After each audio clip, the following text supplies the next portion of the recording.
जी, इस वक्त मौजूद हैं इस्लामाबाद में पाकिस्तान तहरीक-ए-इंसाफ़ का जो मॉनिटरिंग सेल यहाँ पर बनाया गया है, जिसमें इनको लम्हा ब-लम्हा इनके जो पोलिंग एजेंट्स हैं वो भी रिज़ल्ट यहाँ पर भेज रहे हैं। इसके अलावा टीवी से भी ये मॉनिटर कर रहे हैं। इंसाफ स्टूडेंट फेडरेशन के जो काफ़ी सारे यहाँ पर लोग मौजूद हैं, स्टूडेंट्स हैं ये इस्लामाबाद के, आप तादाद देख भी सकते हैं मेरे पीछे।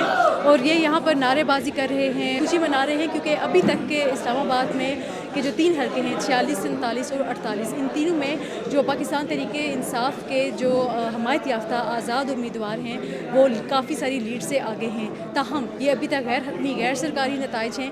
और यहाँ पर ये तालियाँ बजाई जा रही हैं, नारेबाजी की जा रही है। इसके अलावा यहाँ पर ये पूरी रात यहाँ पर मौजूद